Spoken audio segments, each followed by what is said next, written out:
Welcome back, coaches. This is the Football Coaching Podcast. I am Daniel Chamberlain, co-host, here with Joe Daniel, as always. What's up, Coach? Man, it's the day after the All-Star game. I watched zero of it. I'm tired of All-Star things. I feel like they're outdated, antiquated almost. They don't have meaning anymore. I'm pretty sure the home run derby was a bunch of guys that are like subpar home run hitters. It was great too. I loved it. I love them both. So I'm the guy there I'm for. not saying that it's bad. Yes, I am. I'm saying I don't. The common fan can't like it anymore. We just want to see the big dogs go out there and swing the bat at each other and see who can hit the most. Instead, we get like Well, you got Cal Raleigh, stars. who's at 38 home runs, 39, whatever he has. Well, then I sort of He won stand it. He's the one corrected. who won it. Like the NFL went to like flag football. Oh, that's terrible.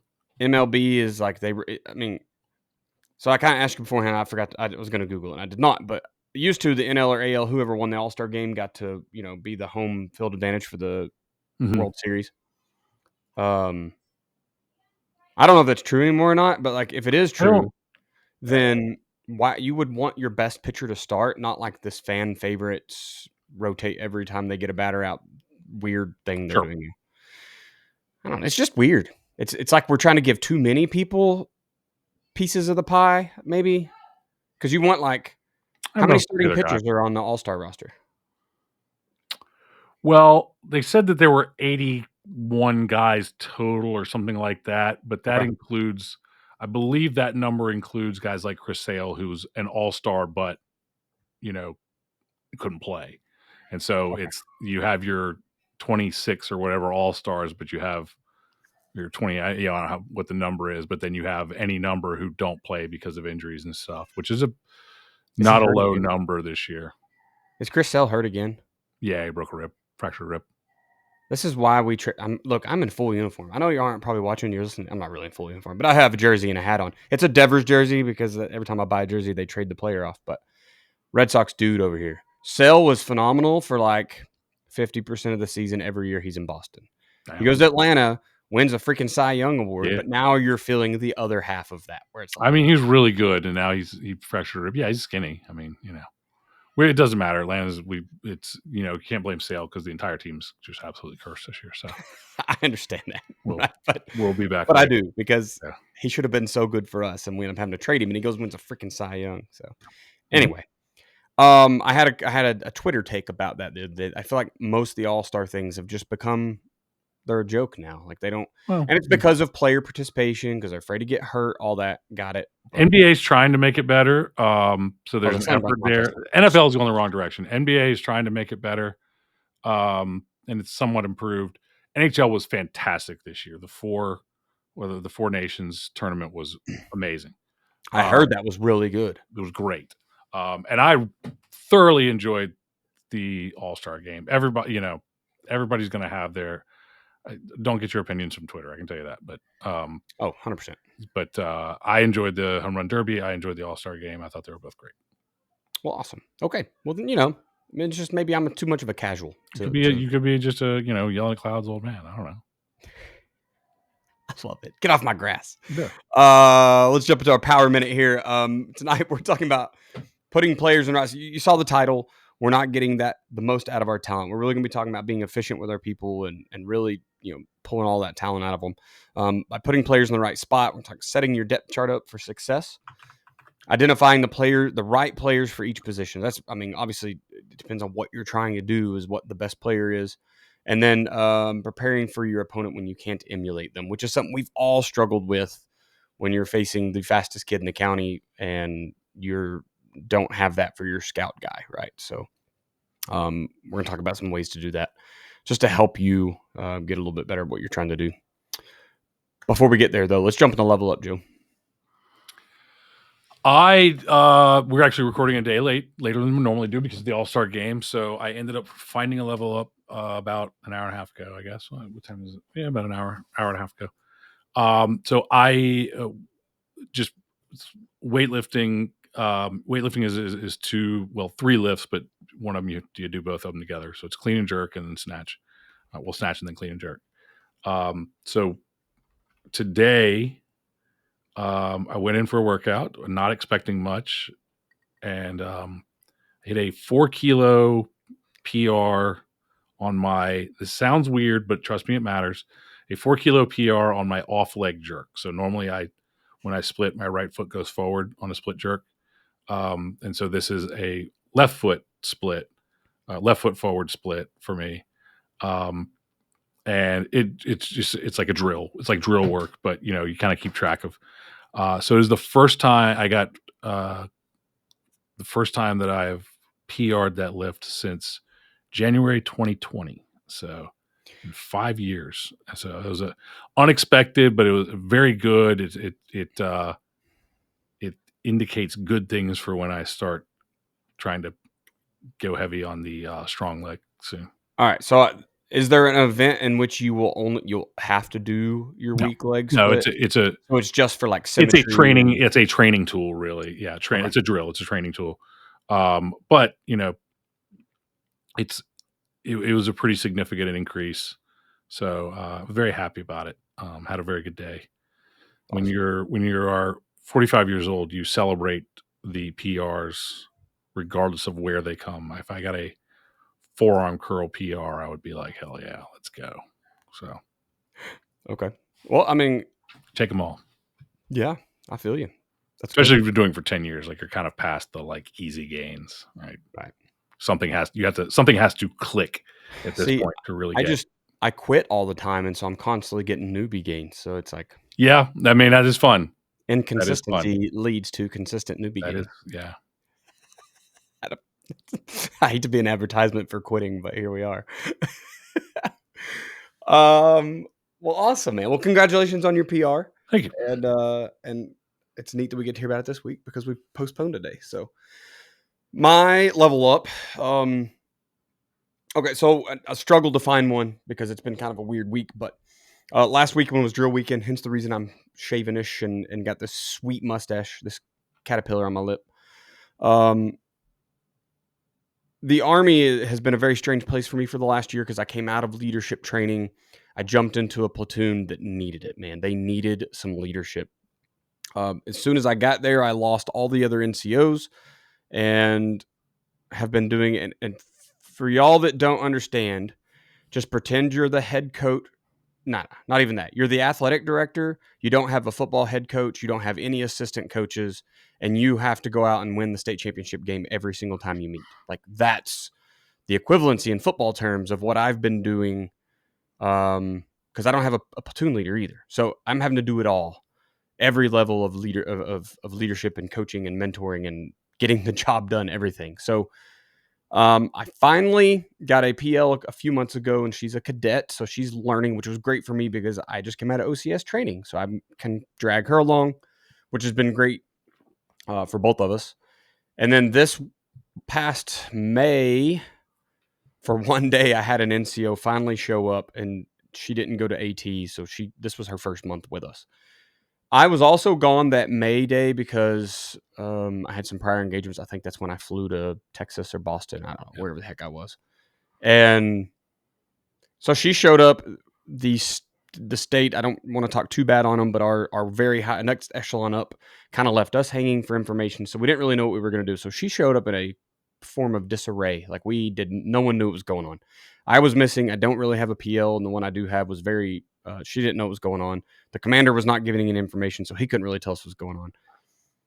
So this soldier I had already heard was kind of bad mouthing the platoon and the company and wanted out.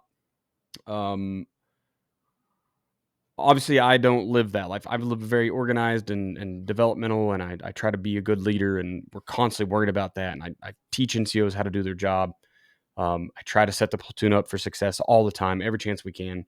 We're doing better and better things. But so she showed up as kind of bad mouth, and I wasn't there. So I finally got to meet her this weekend, this past weekend, and it was really fantastic because she got to kind of express what her issues were, and it was the same National Guard that's always everywhere. And it's like, there's no leadership, no one's developing me. I don't know I'm not being told what to do. But I already had planned for her like her initial counselings. For you military guys, y'all know about initial counselings. The rest of you may not, but here's her expectations for the next year.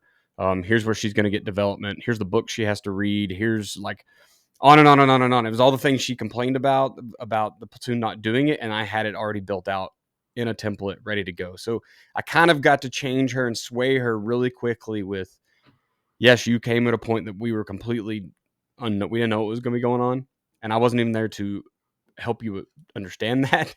And then she showed up and got to see what right was really going to be, or what it was really going to look like.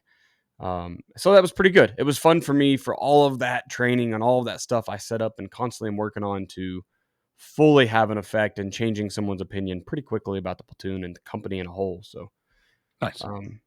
yeah, so my level up was like, just keep doing the little things and it, it eventually will show up. What do they say? Like, do your work in the dark, it'll come to light, or some stupid shit. There's a football. What you do in the dark will come to light. Yeah. Yeah, there's a saying out there. 100%. Like I keep plugging away and doing that stuff in the background. No one else really knows. And finally it showed up like, hey, look, here's all the stuff that I do. So you have an organized thing to jump into. So that's my level up. Just keep doing the little things. Great. All right, man. So last week our topic was we struggled to call plays under pressure.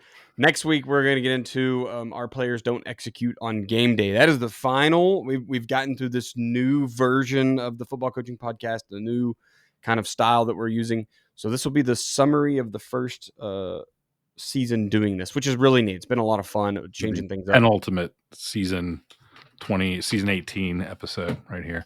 We're close to it. Is this it or the next one? We'll see. Next one's the last one. So next one's 21. Yeah.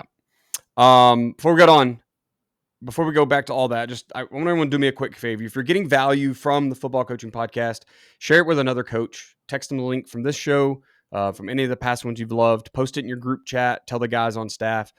Shoot it to your parents who you think need to better understand what we do as coaches.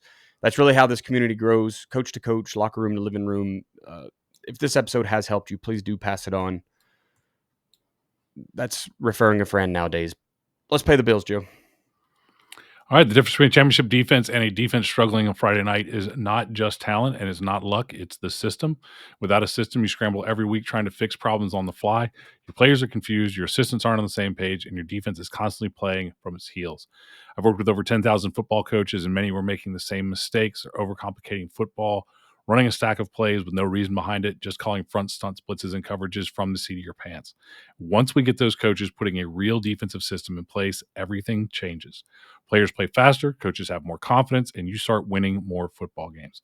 That's why I put together my free guide, What You Need to Know to Build the Ultimate Defensive Football Coaching System. Inside that guide, you will get the blueprint for building a defensive system that works so you can simplify your playbook, get your players to buy in, and take control of the game.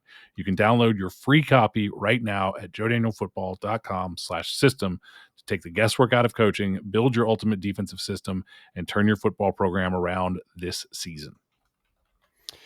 Let me ask you a question. Are your athletes fast enough to win every game on your schedule? Reality is most football players aren't, and most coaches, they're still learning. They're leaning on these outdated speed drills that don't actually translate to the field. You can have your kids in track all offseason running sprints till the cows come home or the sun goes down. I completely changed that. Anyway, live in the weight room. But if your athletes aren't getting faster where it matters, in pads, in the trenches, on game night, then you're wasting valuable time and reps. That's where athleticspeedmovement.com changes everything. You're getting real football speed development, not theory. This is built specifically for our game. Progressions, drills, a full program that works at every level of play. No matter if you're semi-pro, high school, down to the youth level, coaching your kids, someone else's kids, you can get everyone faster. It's all designed by Del Basquet, a guy who knows the game at the highest level. It's backed by results on the fields all over the country. So don't keep guessing with your speed work. Go to athleticspeedmovement.com right now and start turning your team's speed into a real competitive advantage. Part one. So, like we said, we're talking tonight about putting players in the right spot and getting the most talent out of them. Just being efficient with your players. And sometimes you can wring that towel a lot. You're not ever going to get the last drop of water out, but sometimes we don't wring it in a very good way. So, first piece we want to talk about is really setting up your depth chart. And I understand that we've all played college football 25 or 26 by now, right? And you change your playbook. You're trying to do something different. Your players' overalls change in the depth chart. 100% proven by a video game now. So if you needed to see it, if you thought that you could just line up the best quarterback on the team and no matter what you're trying to do, and he was the guy. Hopefully, a video game version can change that for you. But Joe, that's what we're going to get into first here is just setting up that depth chart for success in your system, whatever that looks like. I think the depth chart is, we're used to a depth chart. A lot of us are used to a depth chart where there's 22 guys on it or 33 guys on it. And the reality for most of us that are at small schools or youth teams is the reality. And I mean, this was the reality when I played college football. Like, I was on the 22, but there were 5 linebackers that had to be shot before I got out there in a 4-3 system. Right. Well, three had to be incapacitated before I was going on the field. Right. When I was on the travel squad, I was the 6th. And as a matter of fact, there was like 2 of us competing for the 6th. The 6th got to travel.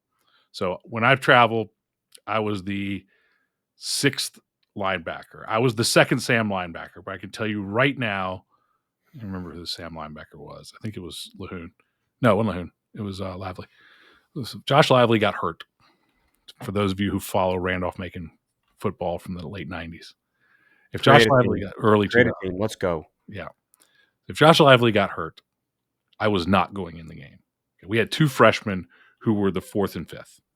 And a kid from Annandale, for those of you who like high schools, a kid from Annandale was the 4th, and he was a ball magnet. He was a good linebacker, but they were both freshmen. I was a sophomore, and he was a ball magnet. He would go in the game, and the ball was immediately thrown at him for some reason. Like he'd go in like Mike linebacker, he'd drop. I mean, like a cover 3 drop or something, and he'd just be standing there. And this quarterback who's thrown for 4,000 yards is like, that guy throws it right at him, and he's just he can't catch. He's a middle linebacker, but they just stick in his face mask, and he had like 4 interceptions as a backup linebacker. It was incredible.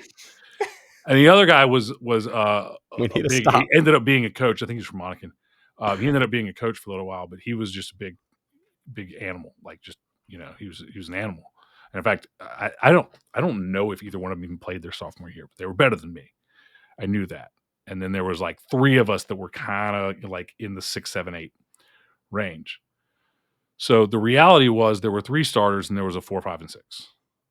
And I did not see, this was my sophomore year, I did not step on the field the entire year. That's a whole different issue. But I played my freshman year, so at least there's that. So that, right, or I don't have to love it, but that's the way a depth chart is. And you have to figure out what your depth chart looks like, because almost all of us do it on, say, a kickoff team. Almost all of us have kickoff team, and there's the kicker, 10 guys who can run, and the 11th guy who can run, the 12th guy who can run. You might have a depth chart, and maybe you have 10 backups, and in the instant of the injury happening, you put the guy who's next on the depth chart. You got your freshman coach who doesn't really know all your guys, and like his job is, okay, trainer says that Tommy's out. He looks at the depth chart. He goes, all right, I got to go get Joey. Joey's in. Joey goes out there. As soon as Joey goes out there, like the special teams coordinator or the head coach is turning around and going, get me such and such in there for Joey next time. Like, because he's like, Joey's number 23. Like, what is he doing out there? Like, he's behind the backup kicker. Like, we should have put the backup kicker out there first, but he's on the depth chart.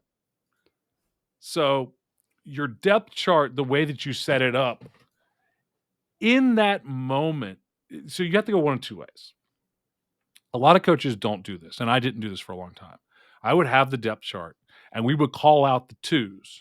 Okay, when we say the 2s are on, well, everybody goes out there, and in everybody's mind, they are the number 2. And this was my mindset when I was in college at first.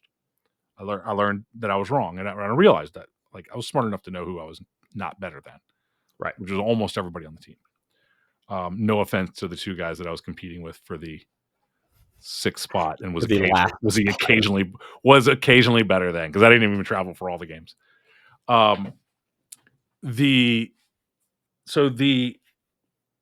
The truth, if you don't say anything to anybody, then let's use offensive line because that cuts it down to 5 guys. If you have 5 guys out there on the offensive line and you put in your second offensive line to practice the whole second, let's say that you have 10 offensive linemen and the second offensive line goes out there, good and well, without a question that one of those guys is the 10th. And there is going to have to be a lot of carnage for him to go out in a meaningful situation. But if you don't explain to your backup left guard that, hey, on the depth chart, when we call for 2s, you're the backup left guard. But if the starting left guard gets hurt, he's number 6, he's number 7, and he's number 8, and I don't care who gets hurt. And if the center gets hurt, then the right guard is actually the backup moves over and somebody goes it. Like, this is the Jenga of the actual depth chart. So what most of us have is the depth chart of getting everybody on a depth chart. Everybody has a position, and that's fine. You're going to use that. You're going to use that when you want the 2s to go out there. You're going to use that when you run your pursuit drill or whatever, and you want everybody to run it out there, and here come the 2s, and here comes your smattering of 3s. Everybody's just kind of wandering out there and whatever.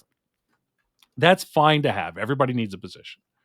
But what you need to know is who is my, if I run a 4-2-5, right? Who is my third linebacker and who is my fourth linebacker? Because there is not enough difference in the Mike and the Will position that the next best guy isn't backing up both of them. So I think that's what we're looking at is with how do we create that depth? What mentally for us, who is the next guy at each position? And you may be in a situation, just real quick, where, for example, the free safety, strong safety, weak safety, there may be a next safety, or there may be a next free, and then there may be a next strong and weak, depending on your system. There's probably a next corner. But you also, especially youth guys, you also may be in a situation where the next guy is not the third linebacker. He's not the fourth lineman or fifth lineman. He's not the fifth or sixth DB or the fifth. He's the 12th. The 12th man. And it's like the 12th, like, we talk about the sixth man in basketball. We don't really talk about the 12th man in football is like the Seahawks fans or whatever. That's not what I'm talking about. When we talk about best 11 on the field and somebody gets hurt, 12 for a lot of you guys, small teams, 12 goes in, and it's how do we shuffle the deck if, what is 12? Who, maybe 12 is a free safety, and it's like, okay, defensive lineman got hurt. All right, 12 goes to free safety goes to strong safety goes to defensive end. Like, right. What does this look like? Yeah, that's a really good point. And I had a point, and I guess I talked right through it. Yeah. That's okay. Talking about, who's the next? Oh, I was going to talk specialization. So I think we also have to consider this when we're creating our systems, that it shouldn't be so specialized that you have a universal backup, right? Now we do something like Kenny does the rotating offensive lineman, right? So he has a strong and quick guard instead of a right and left guard. 100% okay.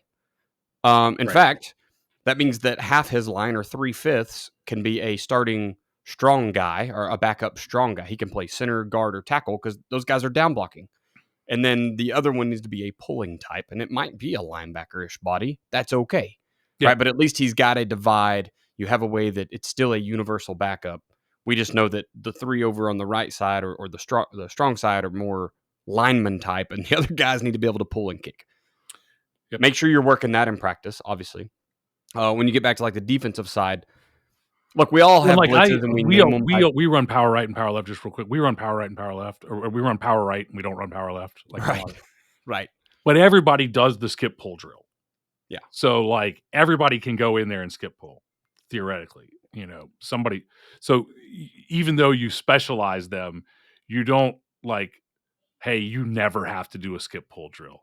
It's like, no. This is high school. I don't know what's going to happen. You might have to do a skip pull drill. You all need to be able to snap the ball, and you all need to be able to skip pull. If you Right? can get as many. At Amelia, every single one of my guys could snap, and I was so proud. I've told this story before. Our kid that went to, it was COVID spring, so it was 2020 spring 2021. Went up, started his first game at Howard University, and he started at guard. And at halftime, he had never done it in a game. At halftime, they moved him to center. I know he'd done it in their practices, but he always snapped in practice for like when we were practice snapping. And he went in the center at halftime of his freshman year. They moved him to center, and I was like, "That's why we did it." Because Exactly. he played tackle for us the entire time. Increasing value. Yep. The other thing I was talking about, you also can consider this in your systems when you're building like a defense, right? We all talk about our blitz packages. Some of us name it directly off the position, right? I know yours is big on that, right? Saw is strong and weak, or whatever. Sam and Will, or however people are naming it, right? That kid better know which position he's replacing if that's the case. Oh yeah. A lot of people have gotten into the like, if I say fire, that means we're blitzing strong A gap. So now it doesn't matter where the kid went. If I say his position and fire, he knows what gap to hit. And if he changes position, he still knows what gap to blitz through. So it's something you need to consider, I think, even when you have these universal depth charts or universal backups. How can you make their life easier? And if you get it set up right, you don't have to call off the dogs every time you have an injury, right? Sometimes that's what we get into is like, we lost our starting middle linebacker. I don't have my quarterback on the field anymore on defense. I've got to kind of call off the game plan. Well, if you set it up right and you can get these kids practiced up and you have that universal guy and it's number 12s going in, you don't necessarily have to call off the dogs every time. You can kind of at least keep some type of a system in effect. So I think it's good. We'll jump right into part 2 here because it's pretty much fits. Good segue. Identifying the right players for each position. We're talking about having a universal backup. Like, well, how is he the right kid for any position if he's having to play every position? You're right. And that's football. Well, he's not good enough to be one of the first 11. That's why he's universal backup. Like, right. Yeah. We have 2 fundamentals. One is blocking and the other is tackling. So, I mean, you kind of, know what you have to do on either side of the ball for your backups to be universal backups. And it's just, where can I put them to match their skill level, right? Sure, I have an offensive tackle that can catch a little bit. Maybe he gets to play a little H-back or tight end or whatever your system uses, but I still know he's going to be in there blocking because that's what he's good at. My universal backup, is he a can or can't block guy, might determine where he goes more than his body size. If he just cannot perform a down block, he's not going to be one of my number 6 or 7 on the offensive line, right?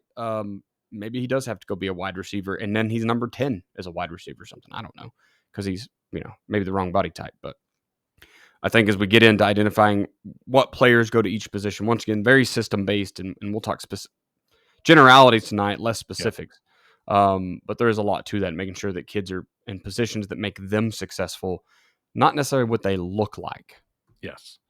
And I think we want to, let's step away from the backup, the depth chart arrangement, which we've been talking about, and let's talk about getting the depth chart, getting the first 11 right, and where these guys go.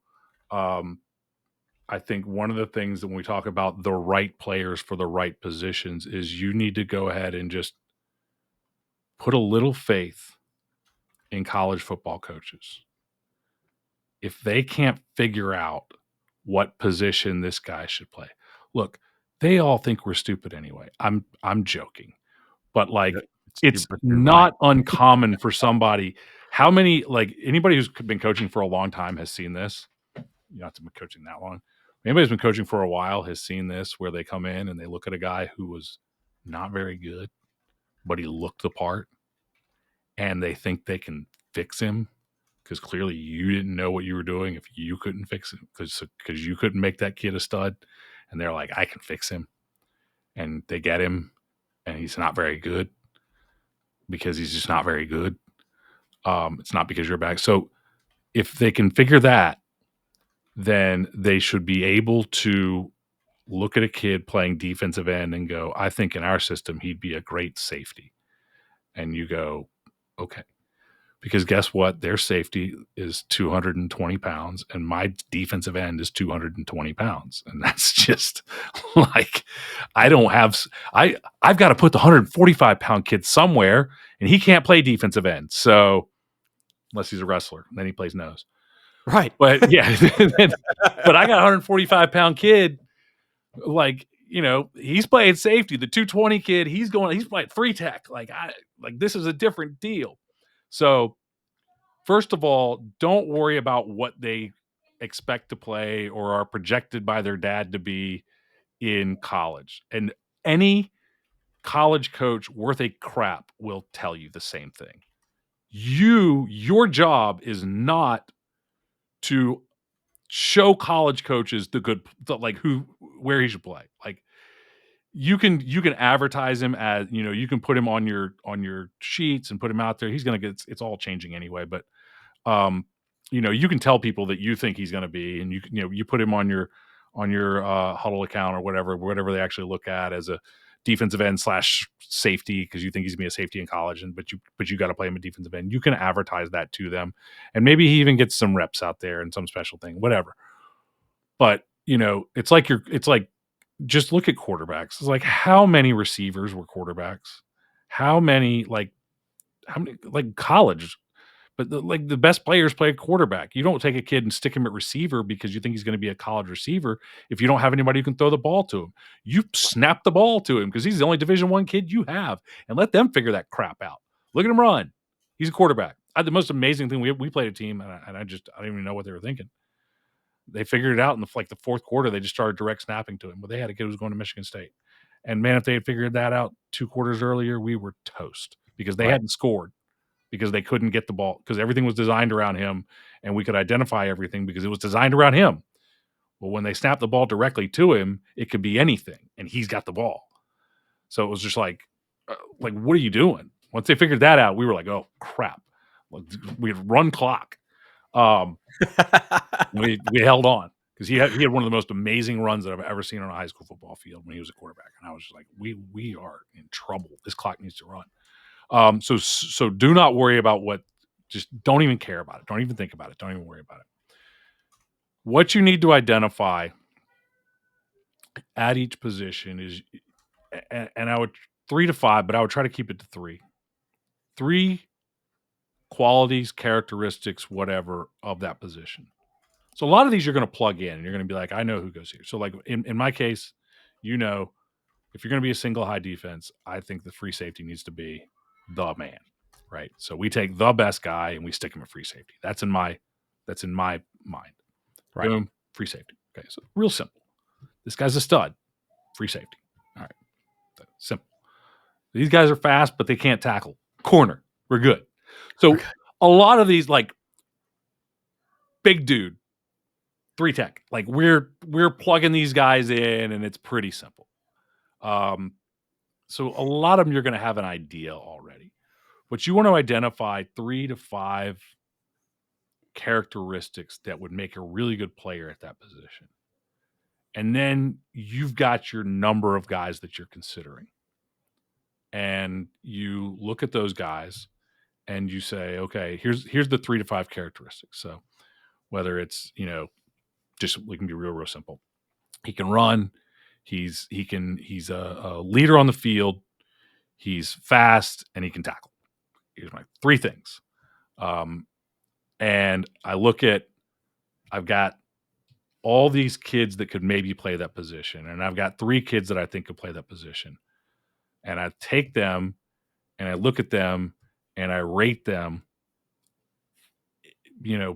almost plus minus, but really you're going to say like what his leadership is. So it's like plus minus, but with a just, why. So he's a 1, maybe he's a 1 through 5 here. Okay. So he's a 2 here. It almost makes it too complicated, but let's say he's a 2 here because this. And I can go through that process and I can say, okay, out of this, if I do this, one kid is going to clearly show up as the one who has those 3 characteristics, and you screw everything else. Okay. Because somebody else will, what about this? Like, nope, we decided. So if you all sit down and you decide these, before you do this, you sit down and you decide these are the 3 things. and then we rate them, and then somebody goes, well, what about this? It's like, no, we decided these were the important. That doesn't matter. We made that decision. That isn't important. That's great. He can do that. So we said he could run, he could tackle, and he could leadership on the field. And somebody goes, okay, but he, I don't know, we kind of covered everything there. But like, all right, his key reads are bad. Let's say we decided it wasn't important. Should be important. But let's say he's undisciplined, right? He doesn't read keys. He doesn't have eye discipline. He doesn't read keys. He doesn't study film. We said if he's fast, he could tackle, and he's a leader on the field.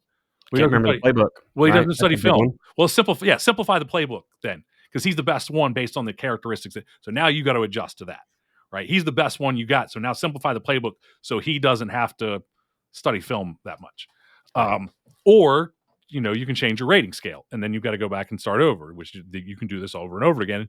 And then eventually, if you keep doing that, you just know the guy that you want. You're trying to get somebody to fit in that spot.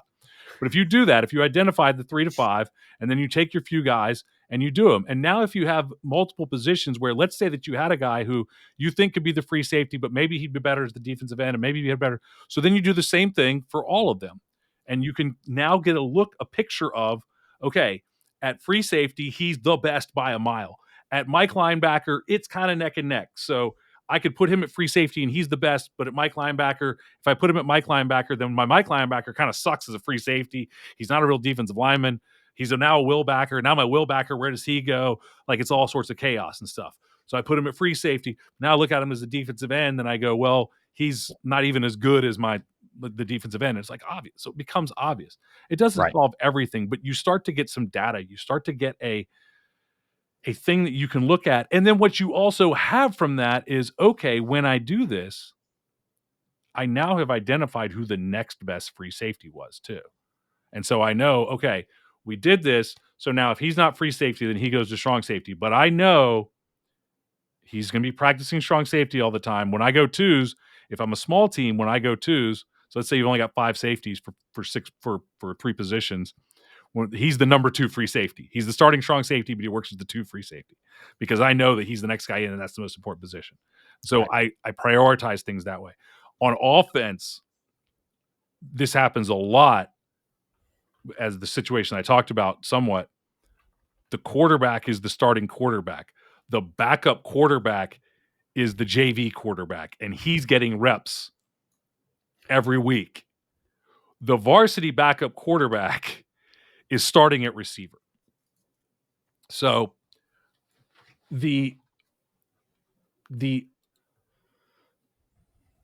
other thing that I want to add, because I want to go on the next part. The other thing I want to add is this. You have 2 different types of backups. So this goes back to your depth chart, and I wanted to mention it because I forgot about it. This goes back to your depth chart. There's 2 different types of backups. I know that my Z receiver is the best option at quarterback. However, he always practices at Z receiver. My quarterback always plays quarterback. My JV quarterback knows the system, knows the plays, is safe and secure in an emergency situation to take the handoff, hand it off, whatever. My Z receiver is the next best option. But if there's an injury in the middle of the game, my JV quarterback is the number 2 quarterback. If that injury is severe enough that my starting quarterback is out the next week, we are installing a different variation of the offense with the Z receiver playing quarterback. So he is the backup if we have the week to prepare, but he is not the one who goes in there in the game because he doesn't have the reps for me to trust that he can take the handoff and hand it off. That might be your situation at center. That might be your situation. There's a lot of places where that could be the situation where, and it may even be a situation where, let's say that you've trained your safety, one of your safeties has been a safety all year. He's been force. The will linebacker got hurt. I'm not going to just stick him in there as a spill player, but next week, very likely he's going to get some work as a spill player at will linebacker. And I don't want to get too far off topic from what we're talking about tonight, but this is a great reasoning, what you're talking about, a great reason to have something in your practice shells where kids go to that other position, right? If your Z receiver is your backup quarterback, don't waste a bunch of reps on a second or third or fourth string quarterback that isn't going to get reps on Friday night. If you can't go out and feel comfortable winning games with him, don't waste practice reps. Bring the Z receiver over. Hey, you go run one route and then you get your butt in line to be a quarterback and you throw a couple balls or you get, a couple of handoffs. Make sure your practice schedule fits, or this depth chart, your game time, real life depth chart fits what you're trying to do all week and what you're trying to do on game night. I think that's a very key spot. I've had that in my notes of like, one day I will be a head coach, and that's, you will have an off position period where you go to your other good spot, or the other thing where we might need you. It might be switching sides of the ball, or it might be, our guys play both sides of the ball. Absolutely. We have to break glass on the quarterback playing free safety. That's the one. So one of the things that we have generally done is had that single wing package. And there have been times where the quarterback ran it, but for the most part, that single wing package used a Z receiver or a running back or somebody as the quarterback in that system. And the quarterback would either come off the field, or if we shifted to it, he would go split out as a receiver way out wide. And so in that situation, what we would do is if the quarterback got hurt, we would run that package, because we're now snapping the ball to our second best athlete most of the times, every single snap. But if we just want to execute the offense, say we wanted a 4-minute drill and we just wanted to execute the offense, or we're up or we're down, and I don't want my Z receiver in there, but we need to be able to execute the offense and not, we're kind of waving the white flag, but it's not like we don't want to look pathetic and fumble the ball all over the place, but we also don't want to have our Z receiver carry the ball the next 30 times in the quarter, but we're down 3 touchdowns and the starting quarterback just got hurt. It's like maybe, or 4 touchdowns. I wouldn't go 3, but 4. It's like we have somebody who can execute the offense. Or if you're in our situation, that Z receiver also starts at free safety. Yeah. And so I can run that package with the direct snap to him for a series, but he's going to need breaks, and I'm going to need that JV quarterback to go out there and hand the ball to a running back a few times. Or we get into a 3rd and long, and I need that JV quarterback to go out there and throw the fade ball, whatever it is. So again, the depth chart becomes more complex, but you can add layers into your offense where other players are involved. I don't think you need to do that in defense. I think your defense needs to be simplified in such a way that even if you go multiple front, that it's spill, force, alley, stay in coverage, and you can align whoever and get that fixed. But on offense, you may need a different package. Very common for us to need to take, our tight end is really the 6th lineman. So we bring 2 jerseys for him. And it's like, hey, if he might be the 7th lineman or the 8th lineman, he's not the 6th. But what I've told our tight ends a lot of times who are in that position is the same thing. If someone gets hurt, I have a 6th lineman in a lineman jersey and you stay at tight end. If someone gets injured next week on Monday, you are an offensive lineman, and I don't want to have a discussion about it. Just understand that you are an offensive lineman when that guy gets hurt. We've done that in a lot of different ways. And I guess the last thing on that is, and that probably goes into our 3rd thing, but the last thing is the most valuable kid that you can find is the kid who can literally play everything and who doesn't care. The kid who doesn't care. And he'll play guard, he'll play receiver, he'll play tight end, he'll play fullback, he'll play anything. It's usually not, your quarterback doesn't also play offensive line. On defense, it's a kid who can play defensive end, he can play safety, he can play inside linebacker. Like he can do everything. If you can find that one kid, he's not great at any of them. Otherwise, he'd be a starter. Right. So I'm not talking about your number one guy that can move. I'm talking about a guy who can that he's a program kid and he can just fill in. Ours was an incredible kid, a great kid, and he was a 165-pound guard in a playoff game. And he had hardly played guard during the season, but he was a 165-pound guard in a playoff game because we needed it. He was also a defensive end. He was a 165-pound defensive end who also played middle linebacker, who also started the year as a strong safety. So, I mean, you find that kid, and he can snap too. You find that kid, that kid is so valuable. That kid's he's probably getting your coach's award anyway, but Before we go to the next part, I just want to say, like, this is where you have to decide also, is your team a best 11 on the field team? Because then, you talked about getting your 3 traits for each position, but you might be changing them to get your best 11 kids on the field. Who best fits those? You know what I mean? Well, that's where you start. That's where you start analyzing.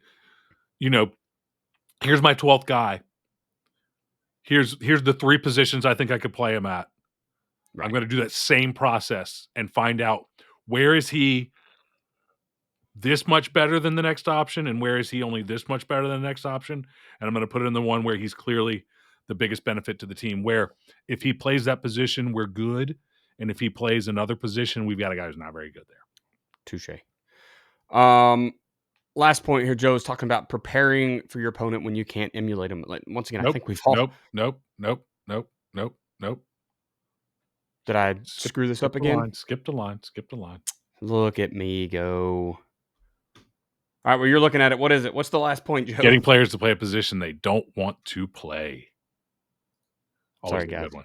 Always a good one. I even highlighted it. Hey, next week we're going to be talking about preparing your opponent when you can't emulate him. All right. So getting players to play a position they don't want to play. I feel like this is what I've had almost every team I've been with an offensive tackle. That Always. tight end. Coach, next year, I'm playing tight end. I'm going to lose. So we don't have tight end in this offense. This is air raid. Yeah. He's like, yeah, but I'm going to play tight end. It's like, all right. Use 50 pounds. You're going to be on the sidelines because, we you ain't that good. Ends in this. Yeah. I love that one. I love that one when coaches are like, yeah, this kid wants to play tight end. And I'm like, I thought you were an air raid offense. Like, we are. You're the 10 personnel every single down. There's no tight ends. Right. They're like, yeah, but he wants to play tight end. That's always the lineman dream. Love it. There's negotiation. And it's frustrating because we're all coaches.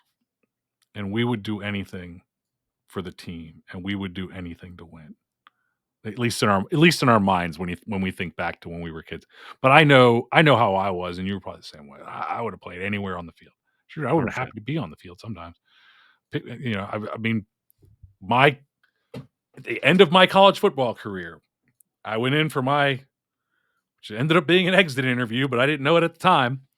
After my sophomore year, I went in and sat down with the head coach, and I said, I knew that there had been a running back who was in the same class as me who had been very upset in his coach meeting in February right before me. He'd been very upset because he didn't get the ball enough. And when I went in, I was like, I know that such and such is upset, and I heard about that, and like I just want to like I want to be a coach. I get it. I know that I'm not probably in no matter what I do in this offseason. I work extremely hard in the offseason. And we'd already been through that. Like one of the best kids in the weight room. I show up all the time and, leader in the weight room, right? Not on the field. As soon as it's grass, I fall apart. But you put me in a weight room, leader in the weight room.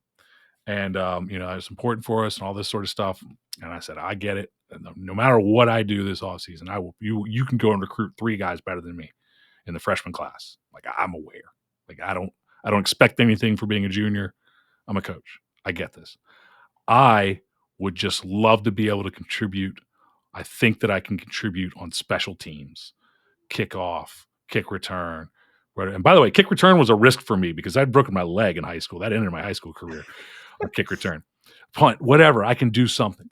I want to be able to contribute, get on the field some way. And my head coach said, well, Joe, that is certainly something that we are going to think about and we will consider. And I can see you being 12th or 13th on that special team depth chart. And I did the math in my head and I went, crap, there's only 11. So that was basically no. I was like, well, that sucks. So like that's some guys know how to really tell it to you, right? Yeah, I mean, that was subtle. And he's like, I was one of the few people at the time that like I understood everything he was doing. Players are players, but I already had the coach mentality, and so like I understood everything he was doing. I understood like a lot of his thought process. He was a very good football coach. He ended up being a defensive coordinator, a couple of Division I schools. I got it. I wasn't even upset about it. I got it. and I knew I hadn't gotten going to get any better. So that was it.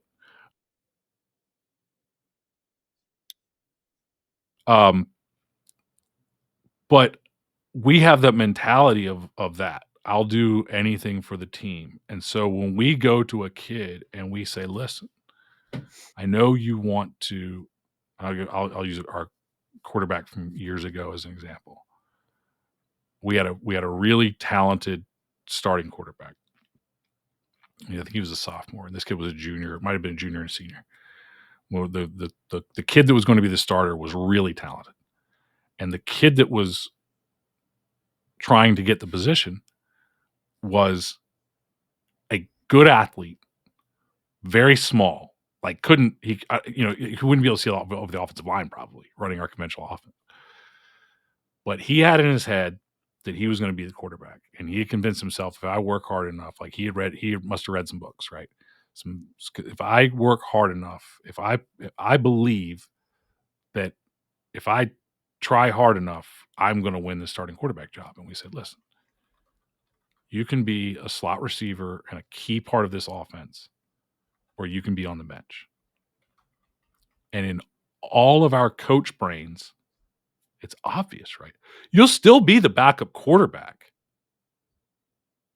but you need to work at receiver for the team, for your playing, because the backup quarterback, I got news for you, doesn't play.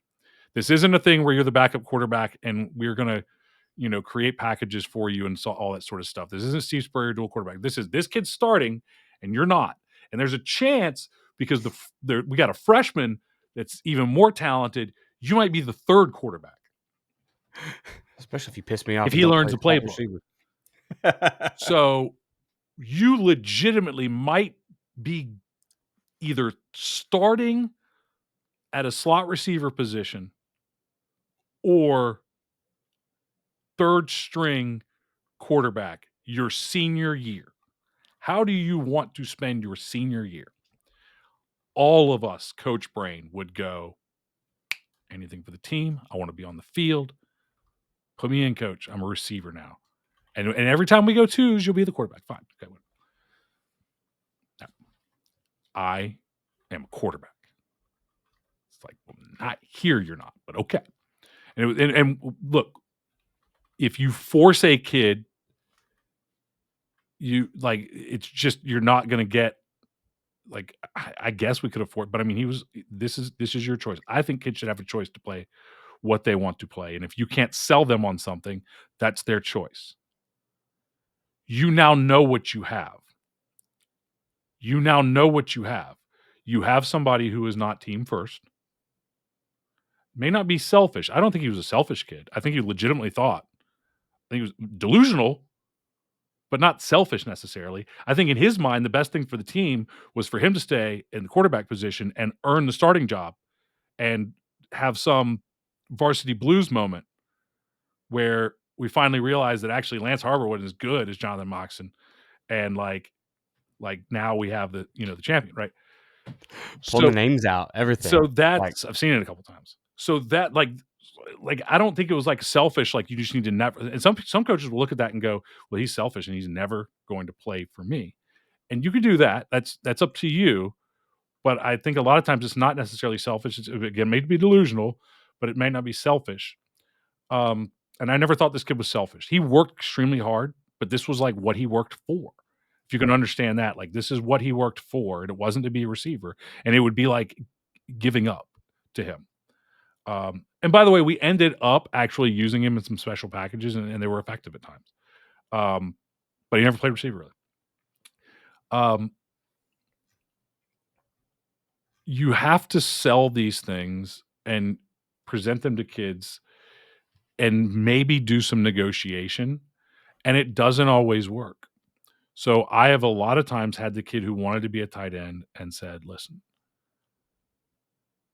we need a receiver. We need a lineman. I'm going to work to develop these linemen. Right now, you're the one of the best linemen that we have, and I cannot afford you to be a tight end. But I will bring an eligible number to every game. And if the situation gets to where I have a 6th lineman that I trust to put in, and we've got a little bit of a lead, the first thing I will do is put that kid in and let you change jerseys and get you in a tight end. As soon as we get the chance, I will do that. And I will let you practice as a number 2 tight end. When we go 2s, you go to tight end. Like, I will negotiate that with you. So you can do some negotiation. The one that I run into the most is kids not wanting to play defense at schools where everybody has to play defense. And that one you have to look at. I think a lot of coaches try to force it. You got to listen to your player. You can't just listen to what your players say. You got to watch them. You got to listen. You got to look at them. We need you to play corner. We need you to play. All right. Now you've got to pay attention. What do you actually get out of that kid at corner? Maybe physically he is maybe he is one of your best 11 physically. But in the game, he just tanks on defense. Now, you can get mad at him. You can threaten that. So what happens? What do a lot of Take him off coaches do? offense. Now because we he's took not him off playing defense.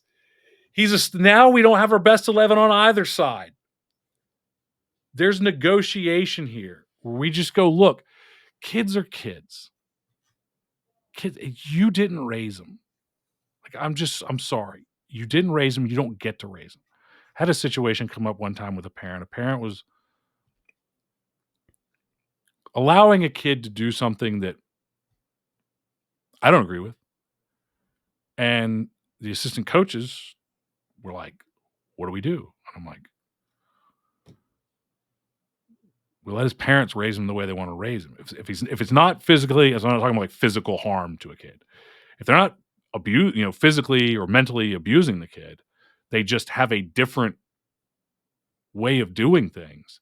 They have a different, mentality. Like, just, say that the parents don't care. Obviously, this affects you for eligibility, but say that the parents have just decided like they couldn't care less if what he gets in school, what his grades are, right? Because he's Right. going to go to trade school, or he's going to go be an entrepreneur, or he's going to get a scholarship, and they've decided that. I don't know, all this. He's not getting a scholarship if he's not. Look, as long as he's eligible, and I'm going to talk to him, and I'm going to say like, be aware of these things. I'm going to talk to his parents. I'm going to do all that. But at the end of the day, that's their decision. They're the parent. Well, you didn't raise these kids, and so if these kids have different value sets than you do, you gotta have, and some of you can have, like, and again, Owasso, they can probably, 7,000 kids, great athletes. They can probably just look at a kid and go, you know what? Screw you, buddy. But you got 22 kids. There's a lot of negotiation that's going to go on. And sometimes that negotiation is internally saying, this kid was raised with a different set of values that I don't agree with. He's selfish. He's entitled. Da da da da da. I'm going to work my butt off to help get across what I think, but I also have to work with where he's at. We talk about meet them where they're at now instead of trying to pull them to where you want them to be. Meet them where they're at now, and maybe you can lift them up to a certain point. But if he's just going to quit on defense and you couldn't sell it to him, it's better to have him on offense, and maybe he matures. Maybe he sees week 9. Like, I've had this happen where like week 8, week 9, playoffs are coming up. It's getting serious. And he's seeing the kid that's out there can't do the things that he can do. He goes, Coach, I can do that. It's like, oh, I know. I know. I told you. I tried. But like, they'll have that light bulb moment where like, if I played defense, we'd be better. And it's like, holy crap, that's growth. Like, maybe selfish too. Maybe like it may be, but like, I could get Allstate if I played both sides of the ball. see, but we're so sure that if we come to this kid, like, it's like me coming to you as a coach, not you, but somebody listening, and going, if you bought JDFB Premium Coaching Systems and you installed you installed the Pistol Power Offense, you would probably win a state championship. How many of you who don't currently run the pistol power offense would then go, well, here's my wallet? How many of you who already have an offense would go, well, here's my wallet? Not very many people. Not very many. And I may be right. I may be wrong. But we think that we go to somebody, we go to a player, and we say, if you move to this position, we're going to win more games. You could be all state. We think that kid's just going to be like, well, coach, what are we waiting on? He's probably not. So you've got to sell it, and then you've got to meet them where they're at, and you've got to understand and we've talked about there are 3 different types of kids right there. There are the kids who will do anything you ask them to do, and they will do it with a energy. Right? They're just like, that's your kid that plays every position, right? He is just happy to be on the field. He wants to do anything to help the team win. He has no ego whatsoever. You have the kid who will do it, but he ain't excited about it. Both of those you can get by with. Then you have a kid, very few will absolutely say no. There's a 4th category of kids who just say no, but there's a kid who will say they'll do it, but they ain't really doing it. And those are the ones you got to meet them where they're at and be like, hey, man, you hate playing defense, don't you? Like, how about this? Tell you what. So I'll do things like this. Tell you what. You are our next best DB. Here's what I want from you. You don't have to start at DB. When we put 2s in, I want you to get some reps at DB. And when the game is on the line and I need you, can you come in to play DB? I can do that, coach. If you can just get that, get you something, right? Get you rolling.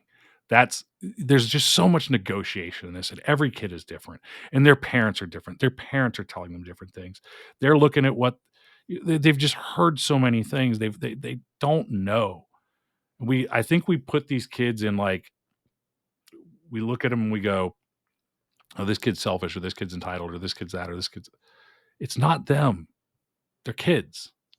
We got to figure out where they're at and meet them there and bring them along. I love it.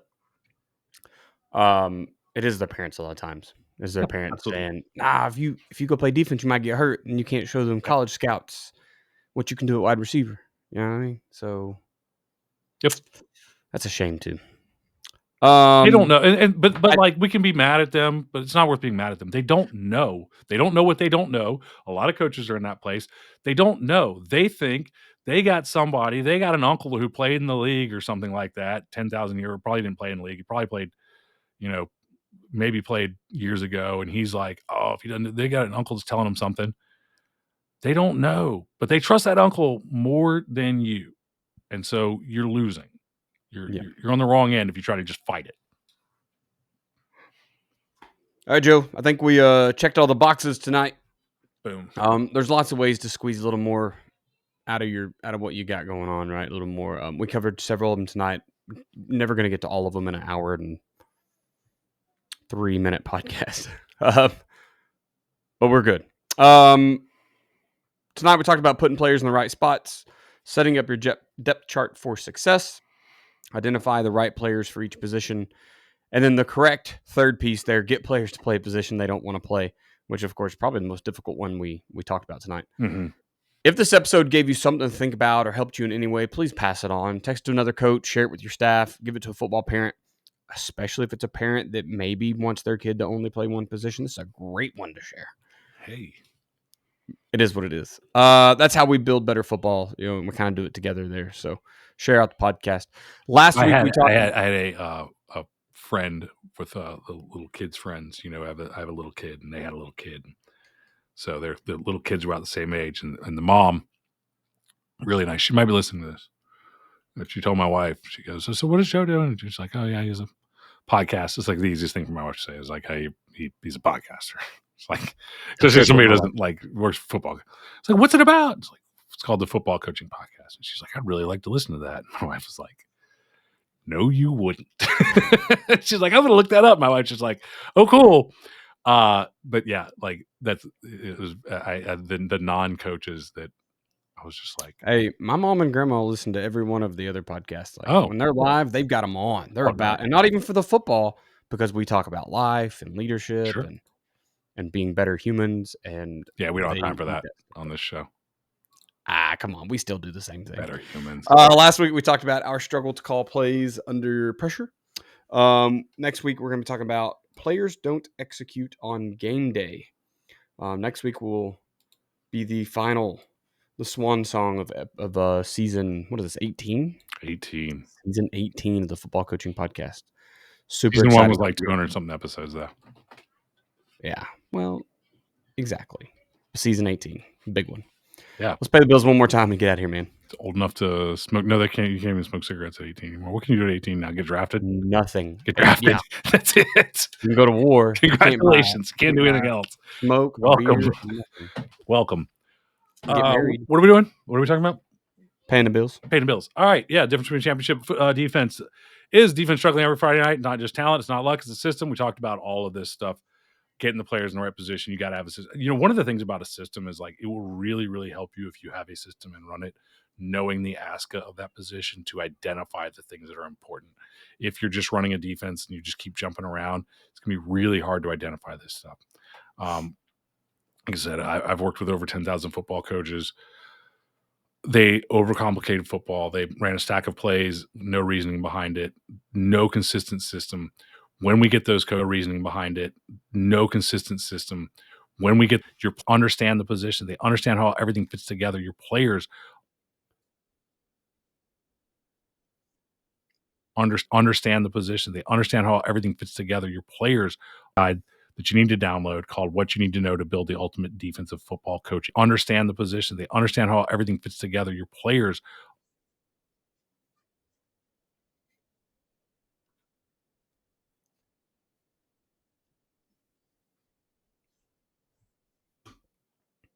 Love it. As we get into the season here, I know that this comes out in 2 weeks, and then it's 2 more weeks and practice starts, and then it's off to the races. So, our practices will be. You guys start. We are practicing July 31st, I believe, 30th or 29th. we're August 11th is our first. I know we are. I am not, but the team that I've worked with is July 31st. Virginia's starting. Well, congratulations. You get 2 weeks ahead of me. Not me. I swore I would never start before August 1st, and I just think it's the worst. I think there you go. I've practiced before August 1st before. In Georgia, I think we started like I don't know, always, which is insane because it was so hot. Yes. But when I started coaching in Virginia, we started mid-August, and that date has gone back. Well, we're gonna have to squeegee the field with all the rain we're getting in Oklahoma. Oh, us too. Yeah. Second wettest year in history of ever. I got a mushroom kingdom in my backyard right now. For sure. If you are a guy that's looking for some additional help on either side of the ball or with graphics, with setting up your team, setting up your program, whatever it is, holler at me over at Chamberlain Football Consulting on Patreon. I know that the season is coming very quickly, and there's always going to be those loose ends you can't tie up. I could probably be a guy to help you tie that up. So jump over there to do that. Social media wise, I am at Coach Chambo OK on Twitter/X. You can email me at chamberlainfootballconsulting@gmail.com. I have a website, chamberlainfootballconsulting.com. Great place to find the podcast or whatever else you want to do. Patreon.com/chamberlainfootballconsulting, like I just said. And then there's a YouTube out there where I don't really know what I'm doing with it. I'm going to have some fun with it in this offseason, though. Joe, where are you at?